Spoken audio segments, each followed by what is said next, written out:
बोलिए श्री हनुमान जी महाराज की जय। सियावर रामचंद्र भगवान की जय। श्री कृष्ण कन्हैया लाल की जय। सच्चिदानंद रूपाय विश्वोत्पत्त्यादिहेतवे तापत्रय विनाशाय श्रीकृष्णाय वयं नुमः। यं प्रव्रजन्तमनुपेतमपेतकृत्यं द्वैपायनो विरहकातर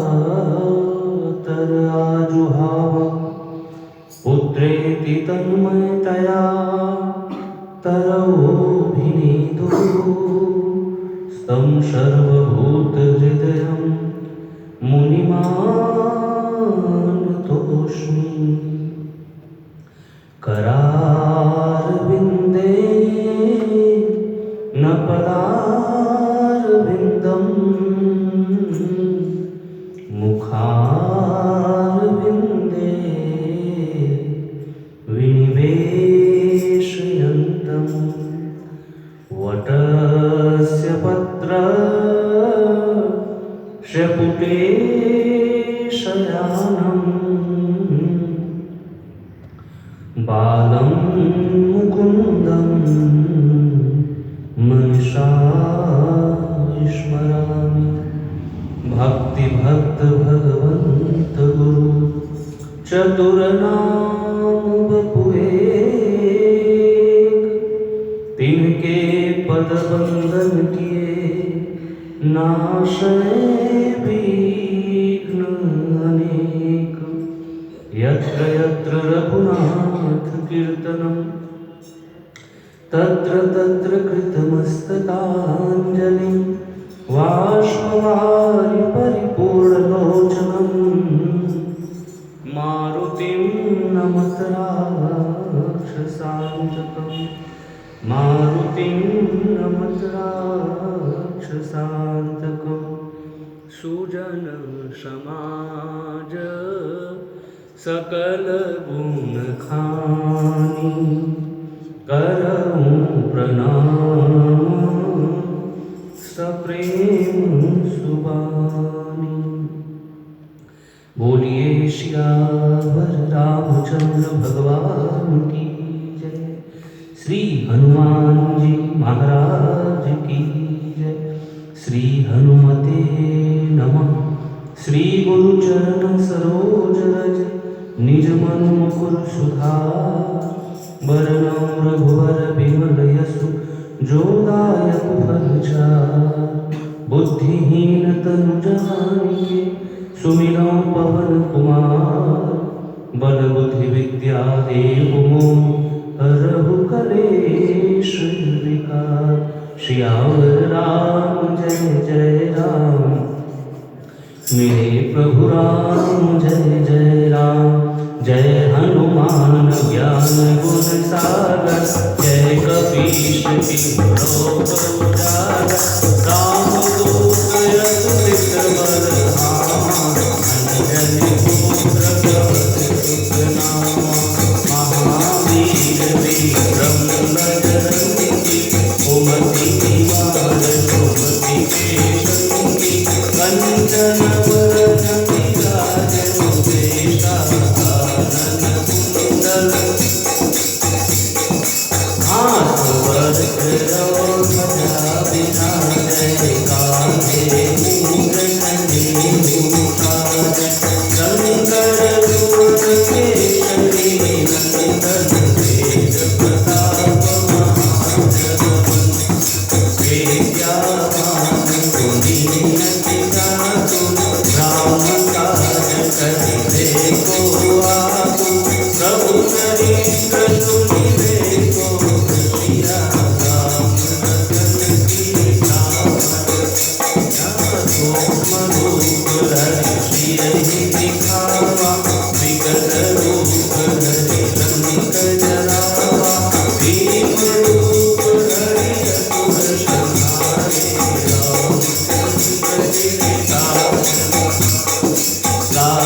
सियावर रामचंद्र भगवान की जय।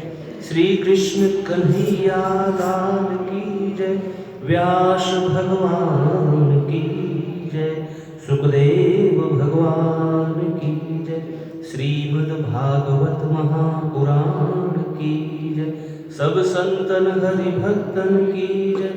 हर हर महादेव। जय जय श्री राधे, जय जय श्री राधे, जय जय श्री राधे। परिपूर्णतम परात्पर आनंद कंद श्रीमद अकारण करुणा वरुणालय अखिल ब्रह्मांड नायक मर्यादा पुरुषोत्तम दशरथ नंदन भगवान श्री राघवेंद्र की महती अनुकंपा से मुझे भगवान साक्षी गोपाल जी के इस दिव्य परम दिव्य पावन प्रांगण में उनके श्री चरण कमलों में बैठकर उनकी छत्र छाया में उन्हीं के आशीर्वाद कृपा प्रेरणा से श्रीमद् भागवत महापुराण रूपी गंगा में डुबकी लगाने का, स्नान करने का, इस परम पावन धारा को बहाने का दिव्यतम स्वर्ण अवसर प्राप्त हुआ। इस कथा के मूल में जिनकी कृपा है उन श्री सीताराम भगवान के श्री चरण कमलों में नमन वंदन अभिनंदन प्रणाम। आइए हम और आप श्रद्धालु भाव प्रेमी भगवान श्री सीताराम जी के श्री चरण कमलों में रहते हुए बड़े प्रेम भक्ति और भाव के साथ भगवत चर्चा को श्रवण करें। बोलिए वृंदावन बिहारी लाल की। तो कल की कथा में हम और आप श्रवण कर रहे थे क्षीर सागर के तट पर अद्भुत अवर्णनीय दैवासुर संग्राम हुआ है और वो दैवासुर संग्राम अपने में जिसे हम और आप कहें अद्वितीय हुआ। उस युद्ध में जितने भी दैत्य थे वो सभी मारे गए और इसके साथ साथ दैत्यों की तरफ से जब नमुची लड़ने के लिए आए तो देवराजेंद्र ने उनको 100 धार वाले अपने वज्र से उनके ऊपर प्रहार किया, लेकिन वो वज्र उनके ऊपर कुछ भी आघात न कर पाया। और जब आघात न कर पाया तो देवराजेंद्र विचलित से हो गए कि हमारा वज्र जो अमोघ है, जिसने वृत्तासुर और भी बहुत सारे लोगों, बलि, राजा बलि और सबके ऊपर ये अपना काम करता है, लेकिन नमुच के ऊपर, नमुच दैत्य के ऊपर इसने अपना प्रभाव क्यों नहीं दिखाया? इसका मतलब ये बेकार है, अब इसका मुझे त्याग कर देना चाहिए। जब इस प्रकार से देवराजेंद्र सोचने लगे, उसी समय आकाशवाणी, भगवान ये जो नमुच दैत्य है न तो ये सूखी वस्तु से मारा जाएगा और न तो गीली वस्तु से मारा जाएगा। अब देवराजेंद्र सोचने लगे कि कौन सी ऐसी वस्तु है कि जो न सूखी है और न तो गीली है। तो उनके मन में विचार आया कि समुद्र का जो फेन है वो न तो सूखा ही होता है और न तो गीला होता है। तो समुद्र के फेन के माध्यम से नमुच दैत्य का वध कर दिया। कथा फिर आगे कहती है राजा बलि कि जब उन्होंने राजा बलि का जब वध कर दिया तो उसके बाद देवराजेंद्र को अपने ऊपर बड़ा गुरूर हो गया। राजा बलि ने देवराजेंद्र से कहा कि भगवान, सुख दुख हानि लाभ जय पराजय ये तो होते रहते हैं। ज्ञानियों की दृष्टि में ये सभी चीज़ें सम हैं। आज समय आपके अधीन है, समय आपके ऊपर मेहरबान है तो आप विजयी हुए। बाकी आप लोग नासमझ हैं, आप नहीं समझेंगे। और फिर उसके बाद थोड़ा सा श्रीमद् भागवत जी कहते हैं देव राजेंद्र इस बात को सुन करके थोड़ा सा झेप से गए और फिर उसके बाद कथा कहती है, देव राजेंद्र ने राजा बलि के ऊपर वज्र का प्रहार किया है। उसके बाद देवताओं की विजय हुई, देवता अपने अपने लोक को चले गए। भृगुनंदन शुक्राचार्य जी महाराज आए। जब शुक्राचार्य जी महाराज आए तो उन्होंने जो राजा बलि हैं उनको संजीवनी विद्या के माध्यम से जीवित कर दिया, और जब राजा बलि पुनर्जीवित हो उठे तो उन्होंने अपना सब कुछ भगवान शुक्राचार्य जी को समर्पित कर दिया। भृगुवंशी जो भी ब्राह्मण हैं उन सब की दिव्यादि दिव्य ढंग से वो सेवा सत्कार पूजन करने लगे। ब्राह्मणों की भी कृपा बरसने शुरू हो गई महाराज बलि के ऊपर, और फिर देखते ही देखते राजा बलि असीम शक्ति संपन्न दिव्य रूप से वो श्रेष्ठ हो गए। कहते हैं कि श्रीमद् भागवत जी कहते हैं कि महाराज बलि जब यज्ञ कर रहे थे तो उस अग्निदेव में से बड़ा सुंदर बड़ा श्रेष्ठ रथ निकला, और उस रथ में से 2 सुंदर तरकश निकले। इसके साथ साथ सोने के पत्तों से मढ़े हुए सुंदर धनुष निकले, और उसमें हरे रंग के घोड़े भी निकले। तो इस प्रकार से राजा बलि इन सब चीज़ों से सुशोभित हुए। ऊपर से उनके जो पितामह प्रहलाद जी महाराज हैं ऊपर से नीचे आए। उन्होंने एक दिव्य श्रेष्ठ पुष्पों की माला अपने पौत्र विरोचन नंदन महाराज बलि को पहनाई, जो कभी कुम्हलाने वाली कभी सूखने वाली नहीं थी। कथा फिर आगे कहती है कि उसके बाद भृगुनंदन भगवान शुक्राचार्य जी ने एक दिव्य श्रेष्ठ शंख दिया है, और इसके बाद सब प्रकार से सुसज्जित होकर के वो स्वर्ग के ऊपर चल पड़े हैं युद्ध करने। और उसके बाद फिर कथा कहती है जब स्वर्ग के ऊपर चल पड़े सभी अपने सैनिक सभी अपने दैत्यों के साथ, तो जब पहुंचे हैं अमरावती में तो चारों तरफ से उस अमरावती को उन्होंने अपने सैनिकों के सहित घेर लिया, और बड़ा तीव्र बड़ा गर्जना करते हुए भृगुनंदन महाराज शुक्राचार्य का दिया हुआ वो शंख उन्होंने बड़े जोरों से बजाया। उस शंख की ध्वनि को सुनकर के देवराजेंद्र के मन में भय उत्पन्न हुआ, और वो भागे भागे भागे देवगुरु बृहस्पति भगवान के पास पहुंचे। बोले, भगवान, राजा बलि की पूरी तैयारी हो चुकी है, अमरावती को पूरी तरह से घेर लिए हैं, मैं क्या करूं? देवगुरु बृहस्पति भगवान ने कहा, इस समय ब्राह्मणों की कृपा और भगवान की कृपा उनके ऊपर बरस रही है। इसलिए भगवान समय यही कहता है कि जब समय ठीक ना हो तो उस समय जब तक समय ठीक ना आए तब तक इंतजार करना चाहिए, और समय अभी तक अधीन था आपके, अब समय ये राजा बलि के अधीन हो गया है, तो आपका भी छुप जाना ही श्रेयस्कर होगा। जब इस प्रकार से उन्होंने समझाया तो देवराजेंद्र और जितने भी उनके दैत्यगण थे वो सभी अपना अपना रूप बदल करके वहाँ से चले गए। उसके बाद देवराजेंद्र ने स्वर्ग के ऊपर त्रिलोक में सर्वत्र उन्होंने सभी को अपने अधिकार में कर लिया, और दिव्य रूप से भृगुवंशी जो ब्राह्मण हैं उनकी सेवा सत्कार अर्चन पूजन के साथ जिस प्रकार से वो कहते थे उनकी छत्रछाया में रह करके वो सारे कार्य करने लगे। कथा कहती है कि भृगुनंदन महाराज शुक्राचार्य जी ने महाराज बलि से 100 अश्वमेध यज्ञ करवाए, और उनकी कीर्ति त्रिलोक से भी बाहर जाने लगी। चारों तरफ महाराज बलि की जय हो, चारों तरफ जय जयकार होने लगी।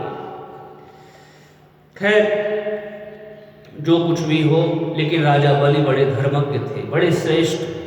हम और आप कहें उनकी बुद्धि बड़ी अच्छी थी, इसे कहें पकी हुई थी, श्रेष्ठ होती थी। तो उसके बाद इधर जो देवताओं के शत्रु हैं राजा बलि, उनकी बढ़ती को देख करके जो देव माता अदिति हैं उनके मन में चिंता हुई और अदिति माता ने भगवान कश्यप जी से अपनी बात को रखा है। भगवान कश्यप ने पयोव्रत का एक दिव्य श्रेष्ठ जो व्रत है उसे करने के लिए कहा है। जब उन्होंने दिव्य प्रकार से उस श्रेष्ठ व्रत को पूरा किया तो भगवान विष्णु उनके समक्ष प्रकट हुए। भगवान विष्णु ने कहा, माँ आपको जो भी मांगना हो आप मांग लीजिए। उन्होंने अपनी सारी व्यथा कह सुनाई। भगवान विष्णु ने कहा, माँ मैं आपका पुत्र बनूंगा। और फिर वो सुंदर दिन, वो सुंदर घड़ी, वो सुंदर नक्षत्र आ गया जब भगवान माँ अदिति के गर्भ से प्रकट होते हैं। हम और आप मानस में यदि थोड़ी देर के लिए चलें तो वहाँ पर भी कथा कहती है कि भगवान जब आए तो भगवान चतुर्भुज रूप में आए और माँ कौशल्या ने कहा, रे प्रभु चतुर्भुज रूप नहीं बल्कि दो भुज के रूप में आप आइए। तो भगवान तुरंत दो भुज में आ गए। तो ठीक ऐसे भगवान चतुर्भुज में सर्व श्रृंगार के साथ आए हुए, वनमाला पहने हैं, कौमोद उनकी जो दिव्य श्रेष्ठ बड़ी वेगवती जो गदा है उसको साथ लिए हैं, कौस्तुभ मणि है, वक्ष स्थल पर श्री वत्स का चिन्ह है। अद्भुत, यानी सब प्रकार से श्रृंगार के साथ भगवान विष्णु आए हैं। बादल जो हैं गरज गरज करके मानो भगवान की जय जयकार कर रहे हैं। चारों तरफ दुंदुभी नगाड़े इत्यादि बजने लगे। दिशाओं में सर्वत्र चारों तरफ का वातावरण बड़ा मंगलमय हो गया, सुगंधित हो गया।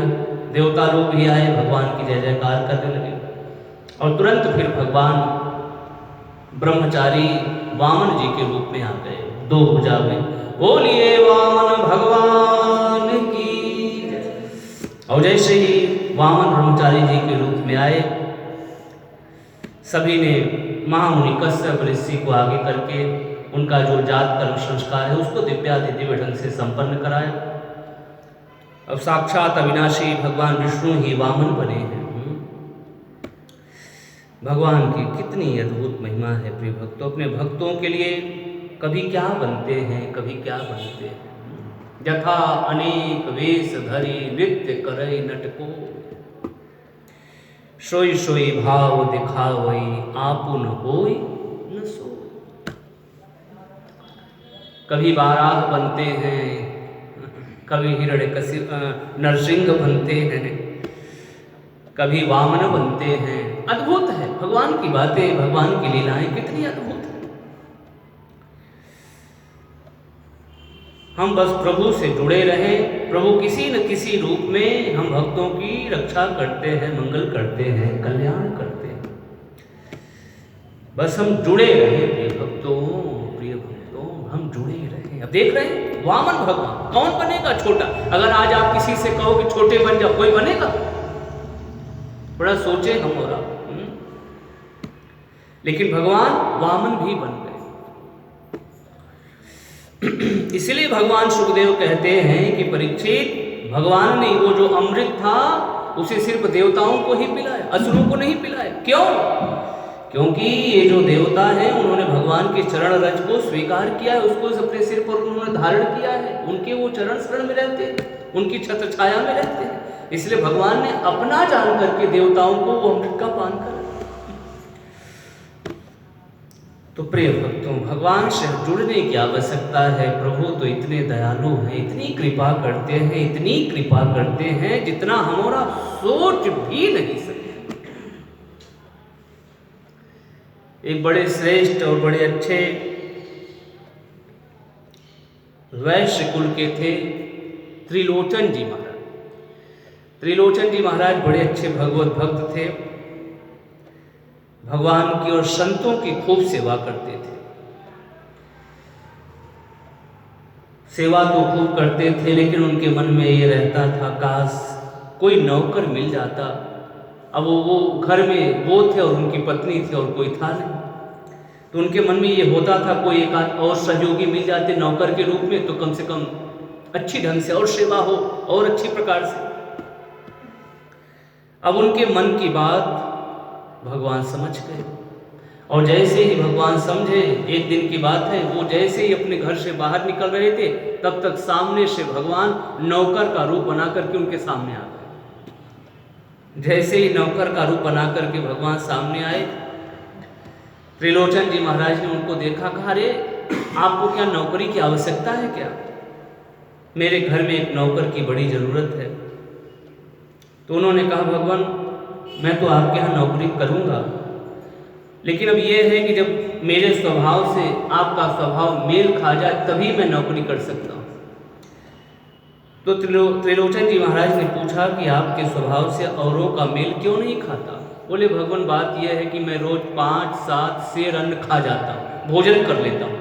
इतना ज़्यादा भोजन करता हूँ इसलिए कोई मुझे रख नहीं पाता, इसलिए लोग नहीं नहीं भगवान आइए आइए मेरे यहाँ कुछ छक करके खाइए। देखिए भगवान, मैं तो आपको अपना परिचय बता दूँ, मेरा नाम अंतर्यामी है और चारों वर्णों की सेवा का मुझे अच्छी तरह से ज्ञान है, और मेरा तो जीवन ही इसी में बीता है और इसी में बीतता रहता है। मैं तो हमेशा से सबकी सेवा सत्कार करता रहता हूँ। लेकिन भगवान मैं इसके साथ साथ एक बात और भी कहूँ, अब तो मैं बस अब आपका दास हो गया हूँ, अब तो मैं आपका हो गया हूँ। तो उन्होंने कहा, अरे बिल्कुल आइए आइए। लेकर आए अपने घर में और अपनी पत्नी के पास गए। बोले, बड़े अच्छे, भगवान की बड़ी कृपा हुई कि एक भगवान ने नौकर दे दिया है। थोड़ा सा ये खाने में कह रहा था, मैं ज़्यादा खाता हूँ, जो भी खाए इसको खिलाओ, कम से कम मिल तो गया। अब ये संतों की खूब सेवा करेगा, थोड़ा हम लोगों का भी भार कम हो जाए। अब उसके बाद कथा कहती है कि भगवान ही जब अंतर्यामी के रूप में आए हैं तो उनसे बढ़ करके संतों की सेवा कौन करना भला जाने। अब दिव्य ढंग से करने लगे। करते करते करते 13 महीने बीत गए, 13 महीने बीत गए संतों की सेवा करते करते करते। एक दिन की बात है, त्रिलोचन जी महाराज की जो पत्नी थी अपने पड़ोस में गई थी। तब तक पड़ोसिन ने पूछा, अरे बहन आजकल तो तुम बड़ी दुबली दिखाई दे रही हो, क्या बात है? अरे बहन मैं तुमसे क्या बताऊं, हमारे पतिदेव को एक ऐसा नौकर मिल गया है, वो इतना ज़्यादा खाता है लेकिन खाने पर भी फिर भी उसका पेट नहीं भरता। देखो बहन, इस बात को और कहीं आगे मत कहना, नहीं तो उसका नाम अंतर्यामी है, वो चला जाएगा। नहीं नहीं बहन, मैं अपनी इस बात को अपने पास ही रखूँगी। अब उसके बाद वो तो आई, लेकिन जैसे ही आई भगवान तो अंतर्यामी थे ही, उनको उनके कान में ये बात पड़ गई और वो चले गए। अब वो जब चले गए तो त्रिलोचन जी महाराज ने पूछा, अरे क्या बात है, तूने कहीं किसी से कुछ कहा तूने? अब उन्होंने बताया होगा कि अरे पड़ोसी के घर में गई थी, वो मुझसे पूछ रही थी तो मैंने उनको बता दिया कि ऐसी ऐसी घटना। अरे तू तो बड़ी बेकार है, इतने सौभाग्य से, इतना सुंदर, इतने अच्छे ढंग का, इतना प्यारा नौकर मिला था, अच्छी ढंग से वो सेवा सत्कार कर रहा था। अब बता मैं उसको कहाँ पर खोजूंगा, तूने ये ठीक नहीं किया। अब उसके ऊपर इतना रुष्ट हुए कि अन्न भी छोड़ दिया, जल भी छोड़ दिया, सब कुछ छोड़ दिया, मैं भोजन नहीं करूँगा। तूने अच्छा काम नहीं किया है। 3 दिन हो गए उन भक्त जी को बिना अन्न जल छोड़े, 3 दिन हो गए। तो ऊपर से आकाशवाणी हुई, अरे भगवान मैं ही अंतर्यामी के रूप में आपका नौकर बना था। अरे भगवान नौकर के रूप में मेरे यहाँ आए थे। भगवान आप आनंद के साथ जल और भोजन करिए और कहिए तो मैं तो वैसे आपका दासी ही हूँ, कहिए तो मैं फिर आपके यहाँ आकर के आपके कार्य में सहयोग करूँ। बाकी मुझे आपकी जो संतों की सेवा टहल की जो रीति है मुझे बहुत प्यारी लगी, तो मैं आपके सदा संग रहूँगा। भगवान ऐसा कह कर के अंतर्धान। अब ये जो त्रिलोचन जी महाराज थे उनको बड़ा दुख भी हुआ और बड़ा ये आश्चर्य भी हुआ कि 13 महीने तक भगवान यहाँ रहे और मैं उनको पहचान न पाया। काश प्रभु आ जाते तो मैं अपना सब कुछ उनको समर्पण करके उनके चरणों में लोट पोट हो जाता। और आगे फिर कथा कहती है कि वो भगवान अंतर्यामी के ही ध्यान में फिर हमेशा मगन रहे। तो बोलिए भक्त और भगवान की। तो प्रिय भक्तों, कहने का भाव यही है कि भक्त समर्पित हो जाएं, यद करोसि यदस न, सब कुछ तेरा ना कुछ। ये चीज अगर बहुत दृढ़ हो जाए तो भगवान की बड़ी कृपा बरसती है, बड़ी कृपा, जिसे हम और आप कहें। एक बार की बात है, एक साधु बाबा जा रहे थे, तरबूज की खेतों में तरबूज लगा था और अचानक में साधु बाबा वहीं पर बैठ गए।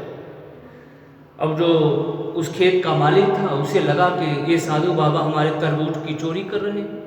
अब वो दौड़ा दौड़ा आया डंडा लेकर के, उसने न आओ देखा न ताव देखा, साधु बाबा के ऊपर डंडे का प्रहार कर दिया। और तब तक देखा, अरे ये तो साधु बाबा है, अरे ये मैंने क्या कर दिया। ले करके बोले बाबा मैं क्या करूं? तो साधु बाबा ने कहा जो तुझे अच्छा लगे वो कर, अभी तो जो तुझे अच्छा लगा वो तूने किया। अब वो उसे ले करके चल पड़े और जब ले करके गए तो अस्पताल में अब साधु बाबा की मलहम पट्टी इत्यादि सब कुछ करवा दिया।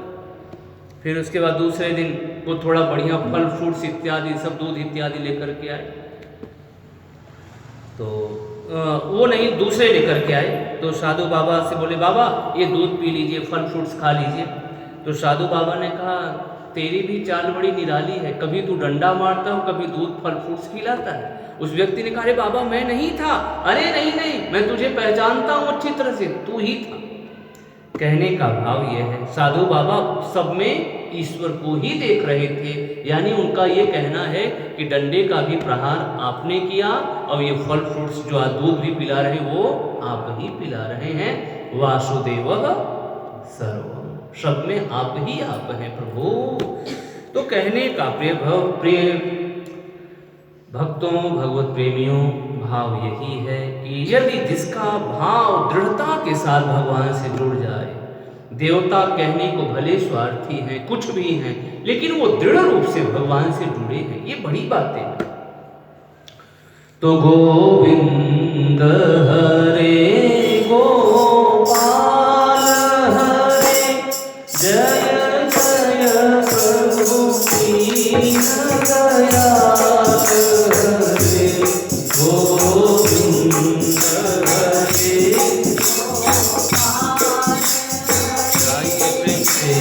जय प्रभु दीन दयाल हरे गोविंद हरे गोपाल हरे जय जय प्रभु दीन दयाल हरे गोविंद गोपाल हरे जय जय प्रभु दीन जय राम हरे जय कृष्ण हरे जय राम हरे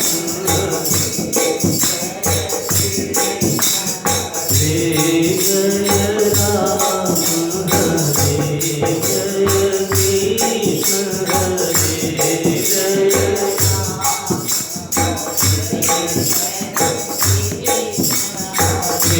जय शंकर भोलेनाथ हरे जय शंकर भोलेनाथ जो राम गुण गाता है, जो राम गुण ओ सागर कर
बोलिए वामन भगवान।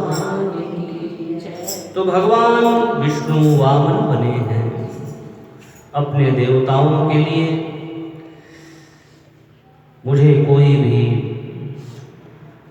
गुरेज नहीं है, कोई शर्म नहीं है। आप मेरे लिए सब कुछ बन सकते हो तो मैं भी आपके लिए बन सकता हूं, सीधी सी बात है। भक्त भगवान के लिए बने हैं तो भगवान भक्तों के लिए बने हैं, सीधी सी बात है। दोनों बातें हम और आप देखिए, मानस भी इसका प्रमाण है, भागवत जी भी इसके प्रमाण है। मोहिन कछु बांधे कैलाजा, कीन्ह चहूँ निज प्रभु कर काजा। कीन्ह चहूँ निज प्रभु कर काजा। प्रभु के कार्य के लिए भक्त सब प्रकार से तत्पर है और भक्तों के कार्य के लिए भगवान सब प्रकार से तत्पर है। आप मेरे मार्ग में पैर रख करके तो देखो, तुम्हारे लिए मैं न सब कुछ करूं तो फिर कहना, तो कहने का मौका ही नहीं मिलेगा प्रिय भक्तों। तो भगवान आज सजने लगे हैं, वामन भगवान सभी कुछ न कुछ दे रहे हैं। गायत्री के अधिष्ठात्री देवता श्रीमद् भागवत जी कहते हैं, जो सविता हैं उन्होंने गायत्री मंत्र दिया है। आकाश देवता ने उन्हें छत्र दिया है। भगवान देवगुरु बृहस्पति जी ने यज्ञोपवीत दिया है। इसके साथ साथ जो उनके पिता कश्यप ऋषि हैं उन्होंने मेखला दिया है। उनकी जो माता अदिति है उन्होंने कौपीन और कटी वस्त्र दिया है। इसके साथ साथ जो वन के देवता भगवान चंद्र हैं उन्होंने दंड दिया है। भगवान सजने लगे हैं, संवरने लगे हैं दिव्य रूप से। कथा कहती है कि मां सरस्वती ने उन्हें दिव्य सुंदर श्रेष्ठ माला दिया है। इसके साथ साथ भगवान जब सब प्रकार से परिपूर्ण हो गए, सज गए, फिर उसके बाद जो यक्षों के राजा कुबेर हैं उन्होंने पात्र दिया है और जो अन्नपूर्णा मां भगवती पार्वती हैं उन्होंने भिक्षा दिया है। अविनाशी भगवान विष्णु आए, वामन बने हैं। सबने आकर के अपनी अपनी तरफ से भगवान का ढेरों सम्मान किया। तब तक भगवान को सूचना मिली, प्रभु भृगुवंशी ब्राह्मणों को आचार्य बना करके महाराज बलि यज्ञ कर रहे हैं। सामने मां नर्मदा के तट पर एक स्थान है भृगु कक्ष, उसी स्थान पर बैठ करके वो दिव्य रूप से यज्ञ कर रहे हैं। ठीक है, सजे समरे चल पड़े। क्या दृश्य होगा प्यारे प्रिय भक्तों, थोड़ा हम और आप उस दृश्य में चलें। क्या दृश्य होगा उस समय। चल पड़े हैं भगवान, लिए हैं छत्र, दंड, कमंडल। कमंडल ब्रह्मा जी ने दिया है, कमंडल लिए हैं। क्या दिव्य बातें होगी, अद्भुत। भगवान दिव्याति दिव्य रूप में चले जा रहे हैं, सहज सरल अद्भुत। ना कोई हर्ष है ना भगवान प्रसन्नता। हर स्थिति में भगवान सहज रहते हैं, वैसे सहज रूप में पहुंच रहे हैं। जैसे ही भृगुवंशी ब्राह्मणों ने दूर से देखा कि भगवान कोई आ रहा है, कौन आ रहा है, इतना तेज से संपन्न कौन आ रहे हैं, सभी लोग उठ गए। जो तेजवंत होता है ना, कोई भी व्यक्ति कोई तेजवंत आ जाए ना तो अपने को वो बैठे रह सकने में अपने को समर्थ नहीं होता, वो उठ जाता है सब, क्योंकि उसका तेज उसे कहता है उठो, उसका स्वागत करो, उसका स्वागत करो। सब लोग उठ गए और महाराज बलि जो हैं उन्होंने स्वागत किया। आइए आइए, स्वागत, हमारे हो भाग्य, हमारा तो कुल, मैं सारे सब लोग पवित्र हो गए भगवान आपकी चरण धूलि पड़ने से, हमारे इस राजमहल में, हमारे इस यज्ञ में। जय हो जय हो, मुझे बहुत खुशी है। आइए आइए भगवान। दिव्याति दिव्य रूप में महाराज बलि भगवान वामन के दिव्य प्रकाश से चरणों को धोने लगे।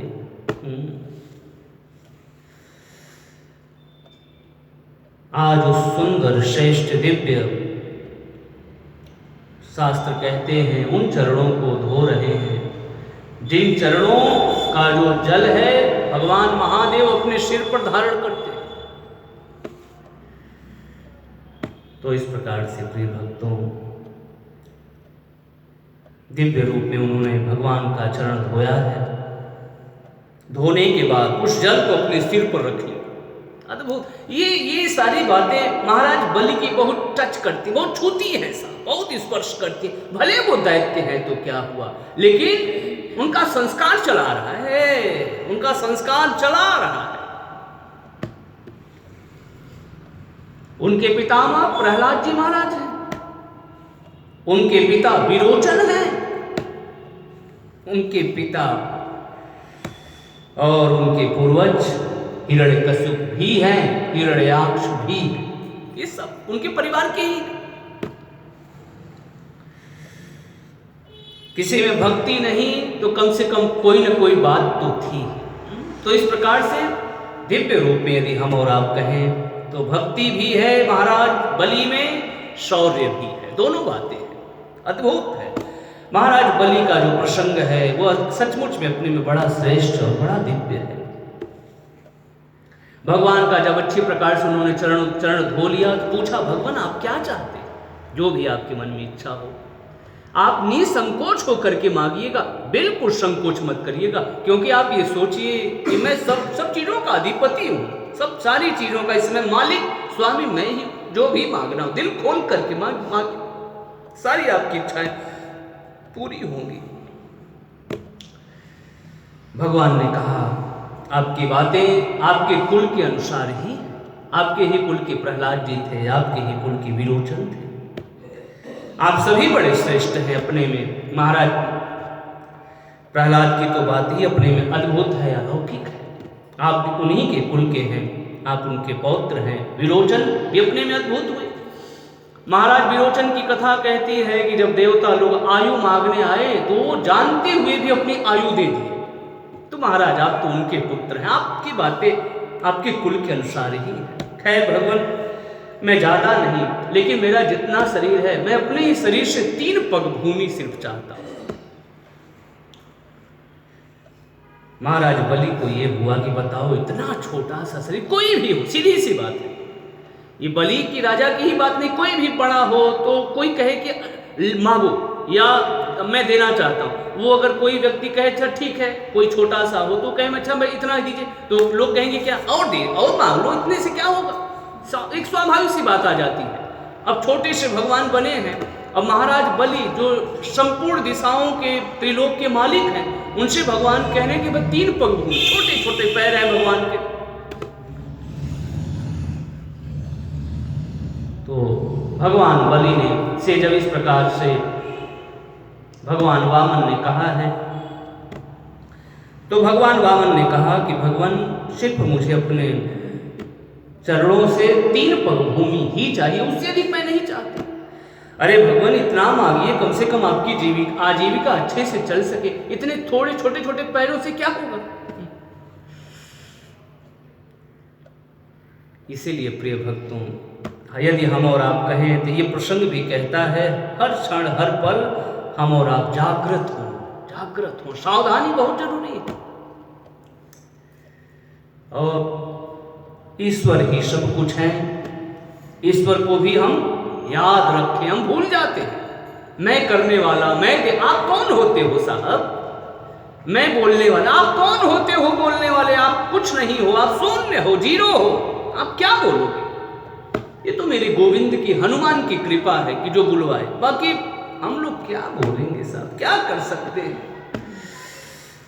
लेकिन हम भूल कर बैठते ही हैं, मैं ऐसा, मैं वैसा, मैं न जाने कैसा। ये चीजें इतनी प्रबल हैं कि हमारे चाहे न चाहे आती रहती हैं, जाती रहती, कभी आ जाती हैं, कभी चली जाती हैं। जब हम थोड़ा जागृत होते हैं चली जाती हैं, फिर थोड़ा सा भूले कि फिर ये चीजें हमारे ऊपर, मैं ऐसा, मैं। प्रभु हम सब की बुद्धि को सदैव ठीक रखे प्रिय भक्तों। बाकी हम सभी एक निमित्त मात्रम भव सव्य साची। हे अर्जुन, तू तो निमित्त है, हम लोग सिर्फ एक निमित्त मात्र हैं प्रिय भक्तों। बाकी करने कराने वाले ईश्वर ही हैं। लेकिन इसके साथ साथ हम और आप याद रखें प्रिय भक्तों, जो कुछ भी गलत करते हैं वो हम और आप करते हैं। तब हम और आप ये ना सोचे कि हम तो निमित्त मात्र हैं, हम तो गलत कर रहे हैं, ईश्वर कर रहे हैं। नहीं नहीं साहब, गलत हमारा किया हुआ होता है और जो सत्कर्म होते हैं वो भगवान का किया हुआ होता है। गुण तुम्हार समुझई निज दोषा, गुण तुम्हार समुझई निज दोषा, जब सब भांति तुम्हार भरोसा। तो गुण जो है, सत्कर्म जो है वो भगवान का मानना चाहिए, दोष अपना मानना चाहिए। जो भी दोष गलतियां हो रही मेरी ही हो, ये मेरी बुद्धि की जड़ता मात्र है, इसको मुझे ठीक करना है। तो प्रिय भक्तों, आज राजा बलि ने कहने को तो कह दिया कि भगवान जो चाहिए आप मांगिए, लेकिन भगवान कह बोले कि नहीं, भगवान ब्राह्मण को उतना ही लेना चाहिए जितने से उसका काम चल जाए। महाराज बलि से जब इस प्रकार से भगवान ने कहा तो महाराज बलि ने कहा, प्रभु जब अगर ऐसी ही बात है आपकी तो ठीक है, आप लीजिए। जैसे संकल्प के लिए आगे जल उन्होंने लिया, जल अपना हाथ बढ़ाया जल उठाने के लिए, तब तक उनके गुरुदेव जो शुक्राचार्य भगवान थे उन्होंने रोक दिया। अरे बलि थोड़ा सोचो तो सही है, आए कौन है, पहले इनको थोड़ा देखो। अब शुक्राचार्य जी की दृष्टि पहुंच गई, अरे वो भृगु नंदन है साहब, ब्रह्मा जी का उनके ऊपर हाथ है और भगवान विष्णु की भी कृपा है। भगवान विष्णु भी कहते हैं कि भगवान आपकी ऐसी बातें, ये आपके जो आचार्य हैं शुक्राचार्य जी ना, उनकी भी कृपा है आपकी। ये जो बातें आप कह रहे हो कि मुझसे जो भी मांगना हो मांग लीजिए, जो भी चाहिए प्रेम से व्यवहार, आप अच्छी ढंग से जो भी आप चीजें कह रहे हैं, इसमें आपकी गुरु की भी कृपा है। तो भगवान आज शुक्राचार्य भगवान समझ गए कि ये छोटे से रूप में देवताओं का काम बनाने के लिए भगवान विष्णु आए हैं। उन्होंने कहा, अरे महाराज रुक जाइए, आपने कहने को तो कह दिया कि मैं दे दूंगा, लेकिन आपको खबर है आप तो ये भगवान विष्णु 2 ही पग में संपूर्ण सब कुछ नाप लेंगे। अब वो सब कुछ देख रहे हैं कि 2 ही पग में नाप लेंगे, तीसरा पग तुम कहां दोगे। अब हम और आप समझ सकते हैं कि शुक्राचार्य जी महाराज कितने पहुंची हुई चीज थी, कितनी पहुंची, अद्भुत है, भृगु नंदन है, महामुनि भृगु के पुत्र हैं, तो अद्भुत उनकी बातें तो होंगी। उन्होंने कहा तीसरा पग तुम बलि नहीं दे पाओगे, लेकिन बलि की तो क्या कहे साहब। प्रिय भक्तों, भगवत प्रेमियों, बलि और भी आगे बढ़ गया। बलि ने जो कार्य कर दिया सचमुच में वो बड़ा सराहनीय है। और फिर उसके बाद कथा कहती है, भगवान कोई बात नहीं है, गुरु साथ में हो प्रिय भक्तों तो बड़ी बड़ी समस्याएं टल जाती हैं। गुरु थोड़ा जागृत हो, गुरु अच्छे हो तो फिर बात बन जाती है। तो इस प्रकार से प्रिय भक्तों, हम और आप जानते हैं कि शुक्राचार्य भगवान समझाते हैं कि किसी को देना कह देना भाई ठीक है, अपनी जगह पर ठीक है, लेकिन भगवान नहीं कह देना ये मानो अपने धन को बचा लेना है, और दे देने का मतलब धन से खाली हो जाना है। ये शब्द ही ऐसा है कि मैं दूंगा, ये शब्द ही धन से हमें दूर कर देता है। इसलिए हम और आप ऐसे शब्दों का प्रयोग ना करें। कहने का भाव यह है, और मैं नहीं दूंगा ये शब्द जो है हमारे धन को सुरक्षित रख लेता है। कई प्रकार से समझाते हैं महाराज शुक्राचार्य, भगवान शुक्राचार्य। भगवान सब चीजों का साधन ये शरीर है। जैसे वृक्ष होता है, वृक्ष की अगर जड़ काट दिया जाए तो जो पत्ते हैं, जो उसकी डालियां हैं, सब सूख जाएंगे। वैसे ही ये जो चीज है कि मैं नहीं दूंगा, मानो एक प्रकार से ये उसकी जड़ है। तो कभी ऐसी बातें जीवन में आ जाए तो हर व्यक्ति को उतना ही देना चाहिए। कहने का मतलब जिससे कि अपना भी भरण पोषण चलता रहे, सब चीजें अपना भी ठीक ढंग से होता रहे। तो महाराज बलि को जब इस प्रकार से कई प्रकार से समझाया है तो बलि हैं प्रिय भक्तों, मैं फिर कहूं बलि हैं। महाराज बलि कहते हैं भगवान आपकी बातें मैं मानता हूं, आपकी बातें सब प्रकार से श्रेष्ठ हैं, आपकी छत्र छाया आप लोगों का आशीर्वाद बना रहे, लेकिन भगवान मैं ये पूछना चाहता हूं, मैं ये जानना चाहता हूं ये चीजें कितनी देर तक का साथ देंगी। मान लिया इन चीजों के पीछे मैं लोभ में पड़ जाऊं, मैंने एक बार किसी ब्राह्मण को मैंने प्रतिज्ञा कर लिया जो भी आपको मांगना हो मांग लीजिए, और उन्होंने मांग लिया, अब मैं प्रतिज्ञा से मुकर जाऊं? नहीं भगवान, ये चीजें तो आज हैं, कल रहेंगी कि नहीं रहेंगी इसका कुछ पता नहीं है, ये चीजें क्षणभंगुर हैं। महाराज बलि की बुद्धि देखिए आप, यानी कहने का भाव प्रिय भक्तों, हम और आप कोई भी हमें कुछ कह रहे हैं, यदि हमारी बुद्धि श्रेष्ठ है, पकी हुई है, तो उसमें से और अच्छी बात हम और आप रख सकते हैं, और ऐसी बात जो सबके लिए प्रेरक, ऐसा नहीं कि सिर्फ अपने ही स्वार्थ जिसमें सधरा हो, ऐसी बात नहीं, वो बातें सबके लिए प्रेरक हो, वो बातें सबके लिए उपयोगी होंगी। तो महाराज बलि कह रहे हैं भगवान आप देखो ना कितने लोग आए, बड़े बड़े राजा आए, बड़े बड़े लोग चले गए, आज कोई है? एक काल ने सबको अपने गाल में रख लिया, सबको वशीभूत किया, लेकिन भगवान मैं आपसे कहूं उनकी कीर्ति आज भी जिंदा है, उनकी कीर्ति आज भी जिंदा, आज वो कीर्ति के रूप में जीवित है। बाकी जिसने लोभ किया वो तो फिर उस समय तो उसका पतन हुआ भी, और वो इतिहास के पन्नों से भी सदा सदा के लिए मिटा दिया गया। ये चीजें तो आती हैं चली जाती हैं, इसका क्या लोभ करना भगवान। और फिर ऐसा मौका भगवान, अगर भगवान ही आए हो तो फिर मेरे तो अहोभाग्य हैं, भगवान विष्णु आए हैं इस रूप में, तो मेरे तो बड़े भाग्य हैं। तो खैर प्रिय भक्तों, भगवान विष्णु भगवान वामन को महाराज बलि के पास रहने दीजिए, बलि राजा भी चाहते हैं भगवान और ब्राह्मणों की छत्र छाया में उन्हें रहने में अच्छा लगता है, तो इसी आनंद में उन्हें रहने दीजिए, और हम और आप भी भगवान विष्णु के चरण शरण में बने रहें। भगवान विष्णु सबका मंगल करें, कल्याण करें। इसी मंगलमय वाक्यों के साथ वाणी को विराम। गाइए श्री राम जय जय राम, श्री राम जय जय राम, श्री राम जय राम, श्री राम जय राम, जय जय विघ्न हरण हनुमान, जय जय विघ्न हनुमान, जय जय विघ्न हनुमान, जय जय विघ्न हनुमान। बोलिए श्री हनुमान जी महाराज की, सियावर रामचंद्र भगवान की, श्री कृष्ण कन्हैया लाल की जय, सभी देवी देवताओं की जय, हर हर महादेव। जय जय श्री राधे, जय जय श्री राधे।